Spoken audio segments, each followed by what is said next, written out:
What's up, guys? Man, it is colder than Hillary Clinton's heart out here, I tell you. Woo! But this morning, before daylight, I'm starting this this day. I gotta run up to near Kansas City, grab this truck, take it out in the middle of probably a blizzard out in Kansas. Typically, I don't do this type stuff in the wintertime. I mean, I've driven on snow and ice. It's not a thing for me, but I don't like to drive under 62 miles an hour because of can't make any damn money. So we'll see how today progresses. I hope I don't have to show some bad stuff. You never know. I could be showing next my vehicle on its lid destroyed. Who knows? So this is a typical day for a tow away driver that does singles. So be sure to like and subscribe. And here we go.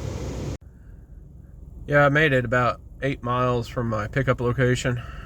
I always try to get fuel right before I pick up, maybe some coffee. And you can see that I got my hood on this morning. And you could take, and this is an old military hood. I call it my hood. But anyway, it's about 10 degrees where I'm at now. It got 2 or 3 degrees colder than where I was before. So now it's as cold as Joe Biden's heart. So, you know what I'm saying? So I'll show you what this truck looks like here in a minute. My pump just clicked, so I gotta get back to it. Got that truck picked up. Boy, it was a rough deal. It had 2 flats. Tail lights wasn't working. It's 2007 Freightliner. That's what it was. And now I'm out here.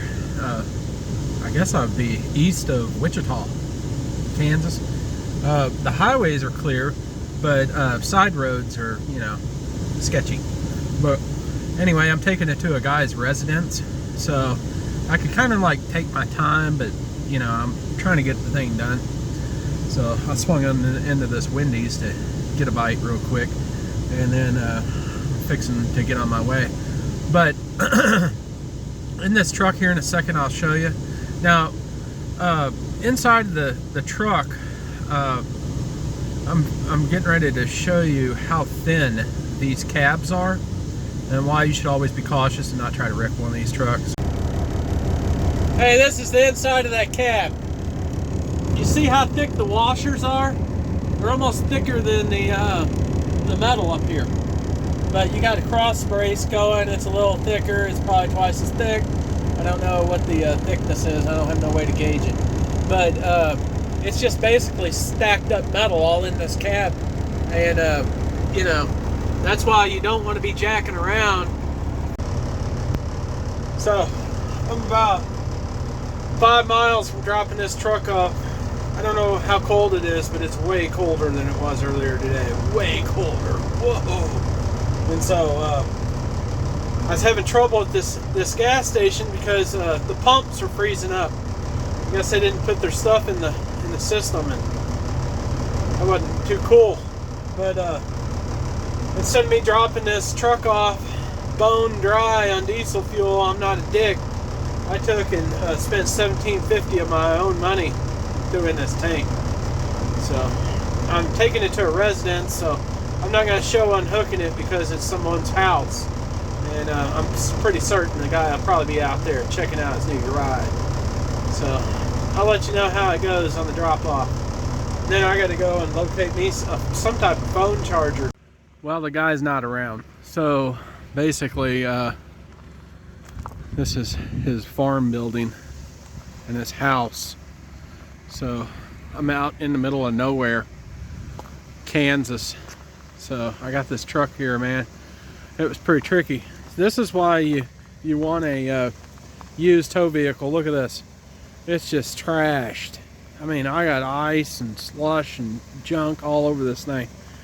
But let me hurry up and get unhooked and get out of here, man, before he sees me doing this. Now you could tell this is a high performance machine right here because that intake right there. See how it's at a little bit of an angle? That's to get that airflow in there, just at a perfect angle. No, but I want to tell you all something.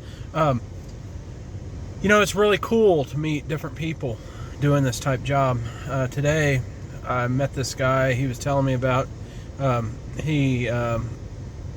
I don't know how to word it to be appropriate. Okay, so basically, this is what he did. He was a drug dealer.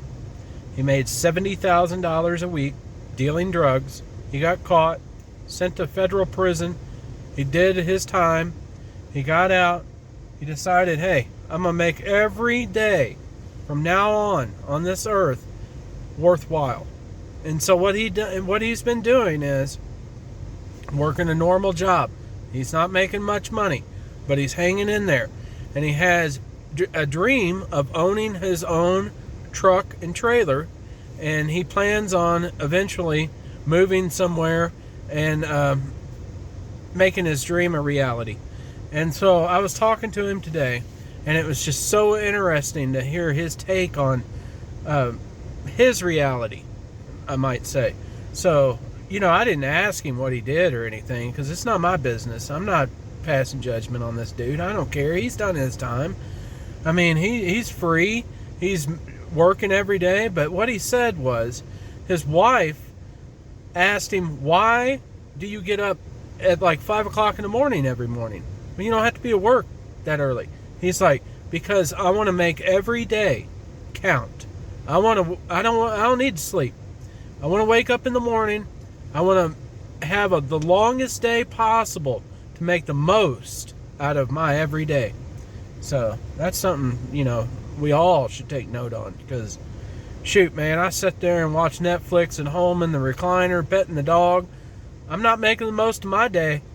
So, you know, that's just something that I came across. I'm over here at Walmart in this town out in Kansas in the middle of nowhere. I almost was really concerned there for a minute that I wasn't even going to make it to a fuel stop, because there was a long stretch of highway. There was just nothing but wind, cold, and fields. So I'm going to run on in here and get me a cell phone charger and maybe a snack for my 8-hour ride home. But I'll be back with you in a second. You know, it really irritates me sometimes with these Walmarts. I guess their electronics department has a lot of thievery going on. Every single thing in their electronic department in this part of Kansas is literally in a plastic case. So I had to get somebody to get a cell phone charger out of the case. They wouldn't let me walk to the front of the store with it without it being in a security box.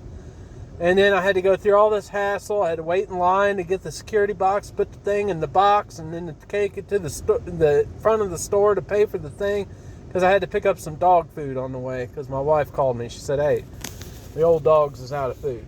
So I get up there to the checkout, and son of a bitch, the same charger was on the shelf. So why put this cell phone charger in a freaking security box to walk to the front of the store when there's one already there? Oh my gosh, stuff like that just drives me up the wall. I mean, I don't know if it's me getting old. I don't know what it is. It's just driving me up the wall. Next stop, Popeye's Chicken. So if you eat like this all the time, it will eventually kill you. But I'm so damn hungry that I gotta eat something, man. Hey guys, I just wanted to show you something.